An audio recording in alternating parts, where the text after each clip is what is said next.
Welcome back everyone. नमस्ते सभी को। आज घटस्थ योगा श्रृंखला महर्षि घिरंड में हम नौली क्रिया के बारे में जानने के प्रयास को जारी रखेंगे। तो ये है नौली क्रिया का पार्ट 5। नौली क्रिया के अभ्यास से शरीर की संवेदनात्मक स्थिति में जो स्पंदन नाड़ी क्षेत्र में उत्पन्न होते हैं या जिस मानसिक एकाग्रता की प्राप्ति होती है, उसके कारण चेतना बहुत शीघ्र एक अवस्था को पार कर दूसरी में पहुंचती है। और यह कोई छोटी मोटी बात नहीं है। चेतना का एक अवस्था को पार कर दूसरी अवस्था में पहुंचना, वो भी एआई के ज़माने में।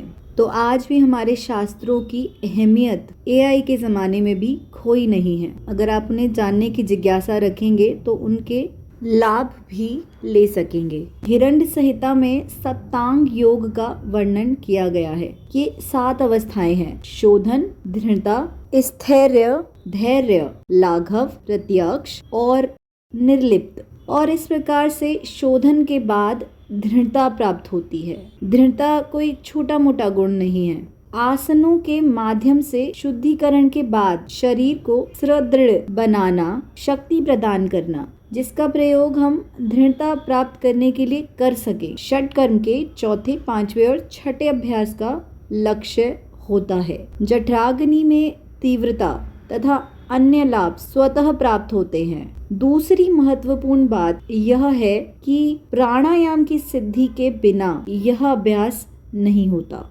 महर्षि पतंजलि ने अष्टांग योग के अपने सूत्रों में 4 प्रकार के प्राणायामों का वर्णन किया है। इनमें से 2 प्राणायामों में अंतरंग कुंभक तथा 2 को बाहिर कुंभक के साथ किया जाता है। अंतरंग कुंभक का अभ्यास सरल है। इसमें शरीर को अधिक कष्ट नहीं उठाना पड़ता। कोई भी व्यक्ति श्वास को 20-25 सेकंड तक भीतर रोक सकता है। अधिक घबराहट भी नहीं होती, क्योंकि उसके भीतर रहते रक्त का शुद्धिकरण होता रहता है और उसे ऑक्सीजन भी मिलती रहती है। रक्त शुद्ध होकर हृदय में जाता है, हृदय से फिर उसे पूरे शरीर में भेजा जाता है। किंतु बहिर्कुंभक बहुत कठिन है। जब आप अपने शरीर से वायु बाहर निकाल देते हैं, तब फेफड़ों के भीतर एक शून्य उत्पन्न होता है। इस स्थिति को अधिक समय तक रोका नहीं जा सकता, क्योंकि इसका प्रभाव रक्त के प्रवाह पर पड़ता है, जिसके कारण दिल पर अधिक दबाव पड़ता है। दिल की धड़कन बढ़ जाती है, क्योंकि उस समय ऑक्सीजन की कमी हो जाती है, जिसका प्रभाव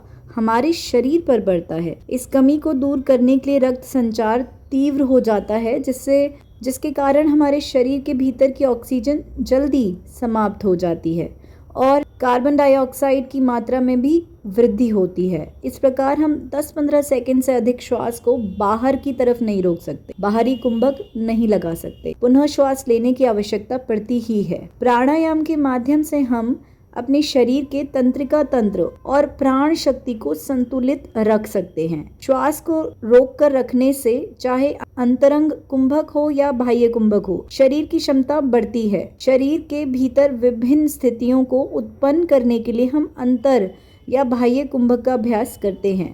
प्राणायाम की सिद्धि की अवस्था का प्रयोग कुंडलिनी योग तथा हठ योग में कुंडलिनी जागरण तथा चक्रों के जागरण के लिए होता है। यहाँ तक सुनने के लिए धन्यवाद। अब कल जारी रखेंगे।